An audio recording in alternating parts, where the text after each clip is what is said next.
Good morning, everyone. Thanks for coming to this slightly earlier Green IFA press conference, bright and early. We'll go to Bas and then Terry, and then we'll hand over for some questions. Bas. Good morning, everyone. Indeed, slightly early for us, but we'll manage. First of all, of course, it's the 7th of October.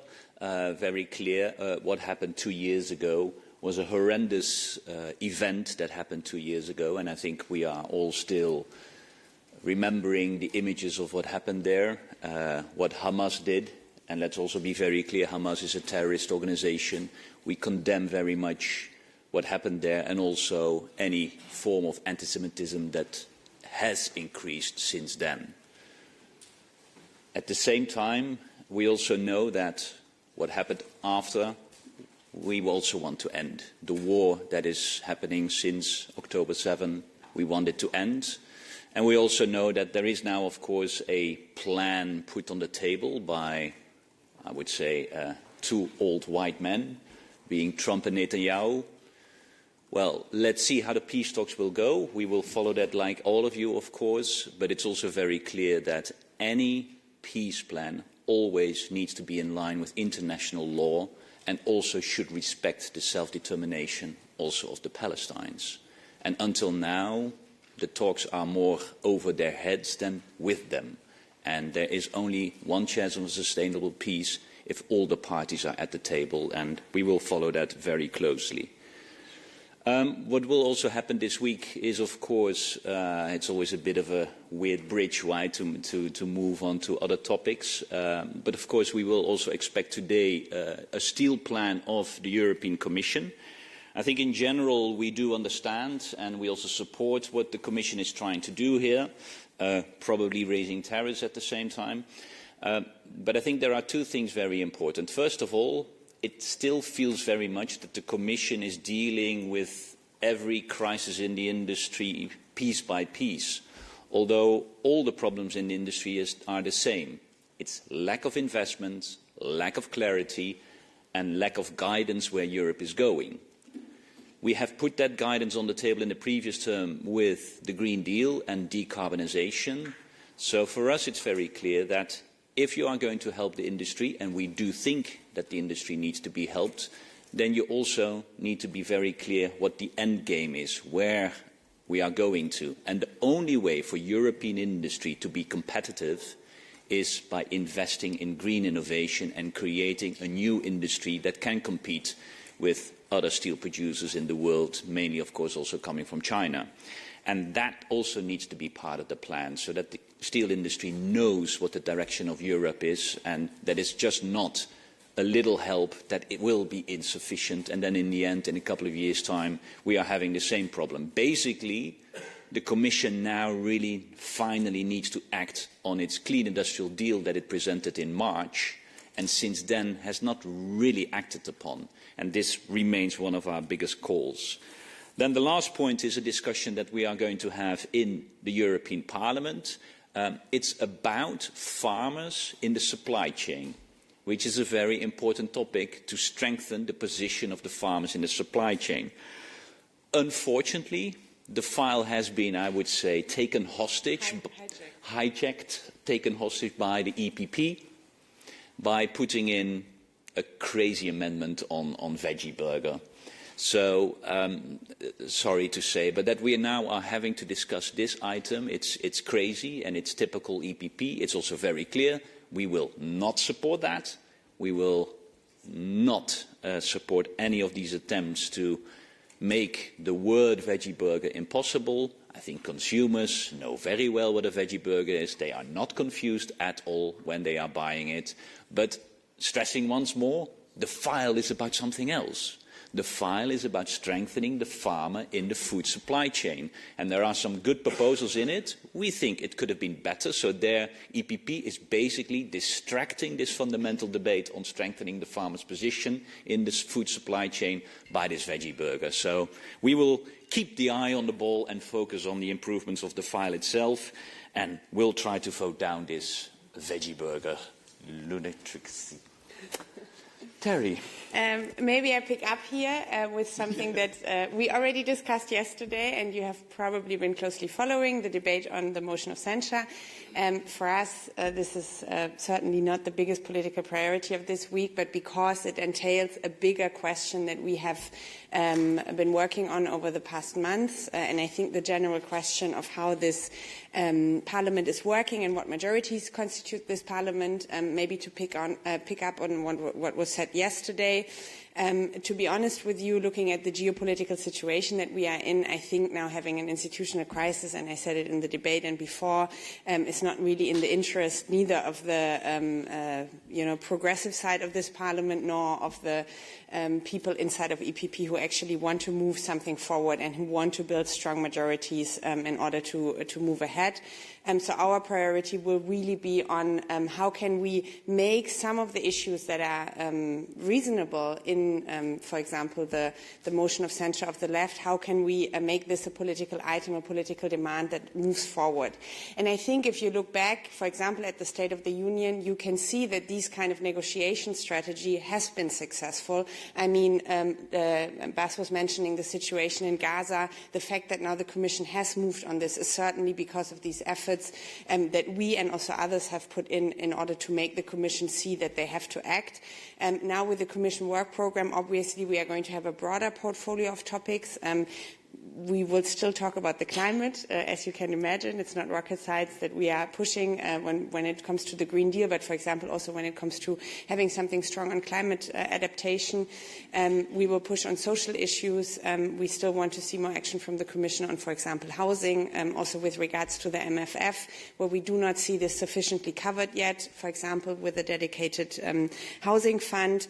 But I'm going to say that because I traveled to Budapest and then to Pécs again last weekend. We also want to see more determined action on rule of law and fundamental rights. We have been pushing the Commission on this topic now for years already, so sometimes it feels a little bit like a broken record conversation, but it is still something where the Commission has to act much more firmly, and these issues will certainly be matters that we want to bring up in the Commission work programme. And plus, I think this is something that we should keep in mind. We have the rapporteurship for the discharge on the Commission this time, and we will also use the discharge procedure, obviously, to push for political change, because we see the criticism. We see that on a lot of issues we do not have the leadership anymore that the Commission showed, especially in the last legislature.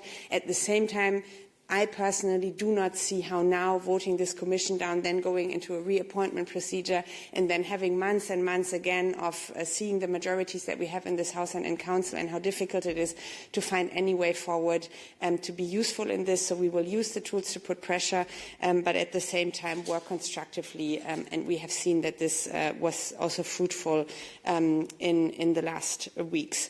Now, looking at the broader picture of where we are in right now, I think it is very hard at this stage not to mention the situation that we have seen with drones flying over not only the eastern flank of the European Union, but also now in a number of airports. We see that the threat that the muscle contracting of Vladimir Putin is increasing, and the European Union has to react to this. We have said previously that it took us far too long to work much closer together on a European level when it comes to defence matters, and now this question on how do we defend ourselves from drone attacks is becoming one of the prime examples of where more European cooperation is needed, not just in words but also in actions.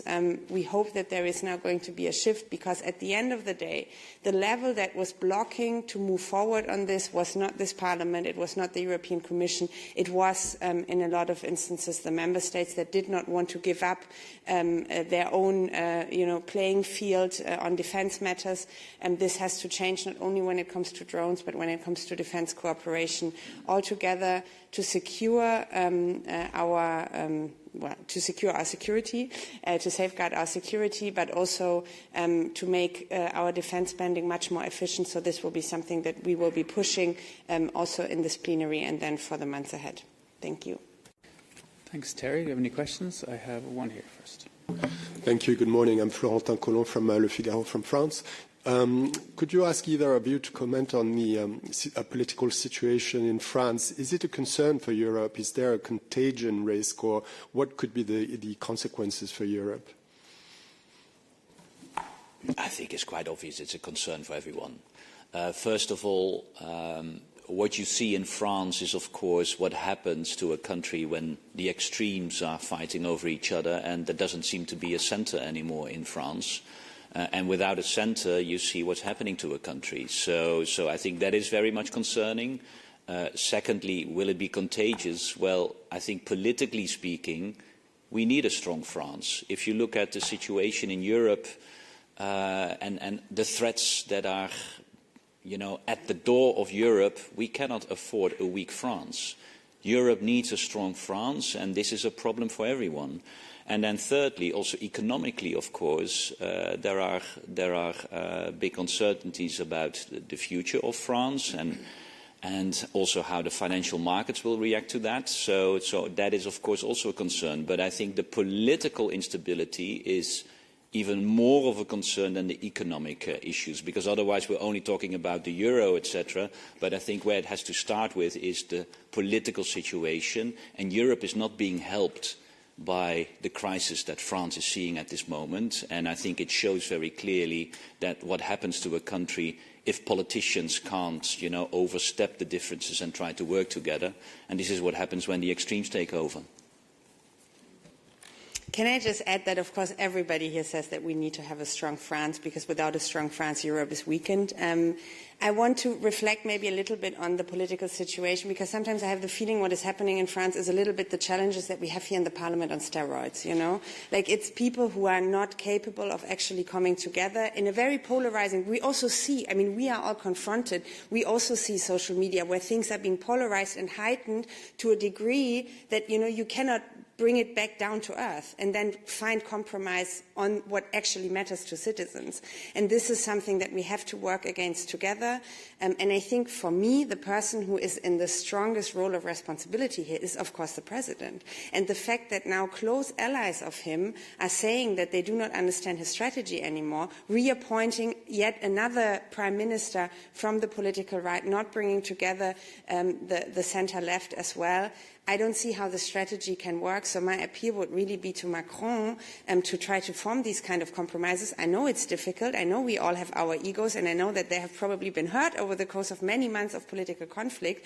But still, at the end of the day, what we owe to our citizens, what he owes to the French citizens, is to try to bring forward a situation where there is a ready-to-act French government again, for France, but also for the whole of Europe. And again, let me stress, the political situation we are in is a very, very dire one. With Vladimir Putin in Moscow, with Donald Trump in the US, you've probably heard about what is happening in Chicago right now. US democracy is being dismantled. Do we really want to have the same tendencies here in Europe? I say clearly no. So let's try to form governments that can work together in the political center.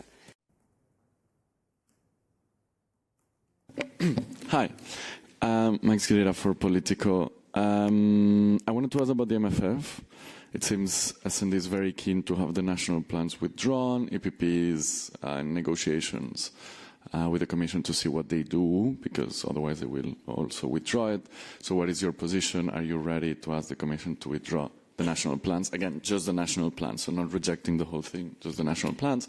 On the other hand, maybe a bit off topic, but we're also very close, the Dutch election. You have Frans Timmermans at the head of the new fused party. I wanted to ask you, what do you see the chances of your party entering government? And perhaps a cheeky question, right? It's known that in the Netherlands, Frans Timmermans is not well liked by everyone, right? He's the leader of the party, but he's not liked among a lot of people that vote for your party. So I wanted to ask about that interesting juxtaposition. Thank you. So on the Netherlands, Frans Timmermans, no, I'm going to speak about the MFF. We have, I think, like in all other groups, a very vivid debate around the national plans, but also other aspects of the MFF. And I think we are really unhappy with how this has been proposed now. We are obviously very concerned, especially about the roles of regions and also cities, how they can influence this. We believe that actually there is a system that has worked over the past years. At the same time, I will also tell you very clearly that we are not completely happy with the status quo how it is now. And we see the need that the Commission has used as an argument to have more flexibility. For example, a renationalization, however, is not necessarily going to work on this. So we have a very vivid debate. At the moment, there is still, I would say, a stronger feeling of trying to engage with this, so not outright rejection, and then we see what happens, because then there is a very strong fear that we just fall back to how it is now, instead of actually looking at what could be new, what could be innovative ways of dealing with the situation. So we are discussing about what could be, potential compromises, what could be ways forward, and we are obviously also very closely in touch with, for example, regions all across Europe that have spoken up very clearly on this matter, because one thing is very sure for us: we do not want to have a renationalization of the MFF funding that would basically just make the European Union a cash machine where you can take money out without actually having, for example, horizontal aims that we all want to reach, like fighting against climate change, like fighting for a more social Europe, creating more cohesion, and so on and so on. And this will be a little bit the different flanks that we will work in on the MFF. On the Netherlands. Well, first of all, very clear, why are we here? Why are we having elections again after 2 years? This is because right-wing parties decided to work with Geert Wilders, the far right. So this is happening to a country when you work with the far right. Chaos, nothing happened. It was 2 years, totally lost, and we now have elections again. So I think this also should be a lesson for all those political families that are sometimes thinking of working with the far right. It just delivers nothing, only chaos. And that's currently ongoing in the Netherlands, unfortunately. Fortunately, we still have a centre in the Netherlands. And I think if you now look at the elections that are upcoming, since now even the VVD, so the Rutte party, learned again maybe we should not work with Geert Wilders. So basically there are no parties left anymore that want to work with Geert Wilders. So he will still do a pretty good election result, but no one will work with him. So he will not be in the government. I think then where it will be in between is between the Christian Democrats and us. And that's going to be the fight of the upcoming elections. Who is going to be the biggest of those two parties? Well, it's clear who I hope will be the biggest. In polls, we are very close to each other. It's also clear that around 80% of the voters haven't decided yet. So these polls also you need to take with a pinch of salt, because a lot can still change. It's a bit more than 3 weeks to go, so campaign is starting. And about the popularity of Frans Timmermans, I find it amazing, because also in this European Parliament, within the EPP, you only have to say Frans Timmermans and they start drooling, right? So it's fascinating what Frans is sometimes doing to people. I think the conclusion is this is what happens if you take a stance, if you take a position, and that's what he's doing, and I'm proud of that. So this is not a beauty contest. This is in the end about who do you trust to become Prime Minister? And there, let's be very honest, if I look at the political landscape in the Netherlands, I only see one person that I would trust to have a discussion with Trump or Putin, and that is with Frans Timmermans. So, looking forward to the last 3 weeks of the campaign, and on his popularity, I think some people need to get a grip. He's a good guy. We had a question up here. Yeah. Hi, good morning. Thomas Golavotti in Kronos Italy. It's a question on a relatively minor issue, the vote on the lifting of the immunity of Ilaria Salis. I know the position of your group, but I wonder if you can, what is your idea of what is going to happen? I mean, I guess she's going to be saved, but the rescuers will come from the EPP, from the ECR, from where, in your opinion? Thank you so much. No, it's going to be a tight vote. So it will be a secret vote because I think, we will be very clear. We are against lifting the immunity. And the biggest reason, of course, I mean, for us, rule of law is very important. And I don't think that at this moment you can call Hungary a country that follows the rule of law. So for us, that is also very clear. This is a political process which we don't want to be playing a role in. So we are against the lifting of the immunity. It will be a secret vote, but it will be very clear where we will stand. It will be a tight vote. And indeed, it boils down to people within EPP and ECR who are willing to also realize that this is not a very clear legal case. This is a very dodgy case, what the government of Hungary is doing. How people will vote, I think it will be national delegations in those political groups. And they're not always expressing what they will vote, so that's another thing. They will sometimes say A, but then in the end they vote B. That happens more often, certainly with ECR. You never know with them. So we expect a very tight vote and very unpredictable vote, to be very honest. So I think this is going to be one of those tightest votes that we're going to have this week. Thanks. We have time for one last question online or in the room.